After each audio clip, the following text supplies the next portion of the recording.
नगर news 24 प्रतिबिंब जनमानसांचे।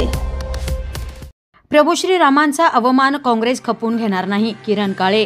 भाजपच्या जाहिरातबाजीसाठी सर्वसामान्य नगरकरांवर कारवाई करू नये, काँग्रेसची मागणी। बाजारपेठेतील रस्त्याचे काम सुरू असताना बॅरिकेडसाठी प्रभू श्रीरामांची प्रतिमा असणारा फ्लेक्स उलटा लावण्यात आला होता। त्यावरून बुधवारी रात्री काही काळ तणावाचे वातावरण निर्माण झाले होते। ही घटना समोर येताच तात्काळ तो फ्लेक्स हटविण्यात आला।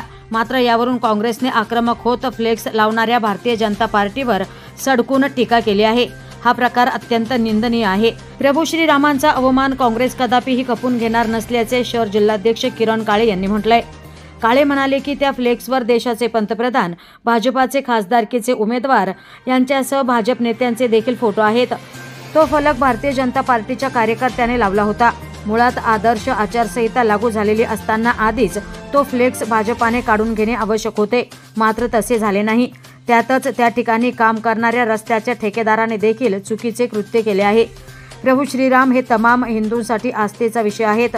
अशा पद्धतीने जर त्यांच्या प्रतिमेची विटंबना होणार असेल तर काँग्रेस ती कदापिही खपवून घेणार नाही।